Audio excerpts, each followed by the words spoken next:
Good evening, everybody. Thank you for being here tonight. To the members of the press, our community organizers, the working families, and everyone who refuses to stay silent while the injustices rage all around us. The racist deportations that are taking place across the country are a humanitarian catastrophe and a moral disgrace. Families are being torn apart in the dead of night, children ripped from their parents' arms, and longtime residents, people who have built their homes, their lives, and communities here, are being violently uprooted and cast into danger. These actions violate basic principles of domestic due process and defy international human rights law, including protections for asylum seekers and refugees fleeing violence.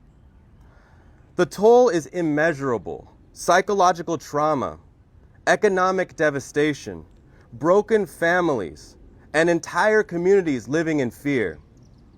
These deportations do not make our country safer. They make it crueler, and they stain the conscience of a nation that claims to stand for justice.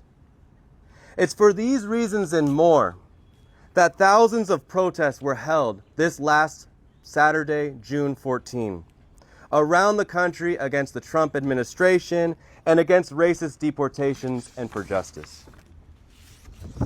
On Saturday, about 1,000 of us gathered in the Embry Hills area to demand full rights for immigrants and an end to the ICE terror that the Trump administration is unleashing on our communities. The protest was organized by the Immigrant Justice Alliance, the Party for Socialism and Liberation, and concerned community members.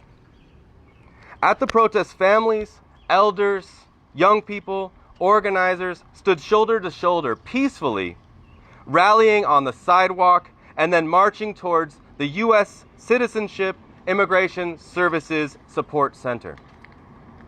We came peacefully with banners, chants, and speeches, but we were met with police violence. The Georgia State Police and the DeKalb County Police turned our peaceful demonstration into a war zone, launching round after round of tear gas and flashbang grenades, arresting people arbitrarily, including those wearing protective surgical masks from the tear gas, and even bystanders who were simply in the plaza to patronize local businesses. They reportedly arrested upwards of 30 people that day, ranging from organizers with the Party for Socialism and Liberation, to participants criticizing the police's actions, to journalists who were documenting the scene. Several of the protesters arrested were brutalized by the police and have the bruises to prove it. The actions of the DeKalb County Police and the Georgia State Patrol were not about enforcing the law. This was a coordinated effort to crush dissent. The goal was to paint our peaceful movement as violent, to delegitimize us, intimidate us, and ultimately repress us out of existence. And we know this coordination is coming from the top. Just 3 days prior to the protest, on June 11th, Georgia's Attorney General Chris Carr issued a chilling statement. In it, he said, "If you engage in violence for the purpose of changing public policy, you can be charged with domestic terrorism. We don't make excuses for criminals here, we prosecute them." Carr pretends to defend peaceful protest, but his real aim is clear: to cast doubt, to blur the line between legitimate dissent and criminal activity. He is trying to make it dangerous to simply speak out, and his words serve as a green light for the police to do what they did on June 14th, to assault peaceful immigrant rights demonstration and then spin it as justified. This is exactly the same tactic we're seeing on a national level from the Trump administration, which is branding immigrant rights protests in places like Los Angeles as violent. This isn't about public safety. It's about silencing movements that challenge the cruelty of mass deportations. This is about restricting and crushing our constitutionally protected First Amendment rights. Let us say clearly, we reject these lies. We reject this repression. We reject the criminalization of our movement. We are not terrorists. We are teachers, parents, workers, neighbors, standing up for our families and our communities. And we will not be silenced. We demand the immediate release of everyone arrested on June 14th and the dropping of all charges. We demand the release of journalist Mario Guevara, who was arrested simply for doing his job and documenting police violence. We demand that Georgia become a sanctuary state and that ICE is out of all of our communities.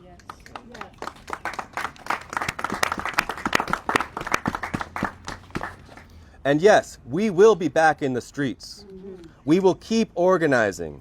In fact, we're calling on everyone here today and everyone watching to join us this Saturday, June 21st at 2 p.m. for a major protest called Hands Off Immigrants. It'll be in front of the Bicentennial Plaza, and the address is 275 South Perry Street in Lawrenceville, Georgia. We need to show up stronger than ever to demand an end to these racist deportations and defend our right to protest. We are part of a legacy of resistance. Here in Atlanta, we walk the footsteps of the civil rights movement. When Dr. King and others were told not to march, when they were stopped and beaten in Selma, they didn't stop. They kept going. They told Dr. Martin Luther King Jr. that it was illegal to march in the streets, but today that movement is widely recognized as a heroic struggle because the civil rights movement was just. And today's immigrant rights movement, too, is a just struggle demanding full and equal rights for all immigrants. Let's not lose sight of why immigrants are being criminalized and targeted in the first place. It's not because they are a threat. It's because the billionaires and the right-wing politicians need a scapegoat. While they push Trump's big, beautiful bill to give tax cuts to the ultra-rich, they blame immigrants to divide us and cover their theft. It's workers who suffer while they loot the public treasury and try to make massive cuts to Medicaid, food stamps, and public education. We will not fall for their lies. We will not be divided. We will not stop exercising our democratic rights. And we will not stop fighting. To the people of Georgia, we need you. We need your voice, your presence, and your courage. Come stand with us Saturday in Lawrenceville. Bring your friends, your neighbors, and your family. Let's show them that our communities won't be intimidated and that our movement is growing. We are fighting for dignity. We are fighting for freedom.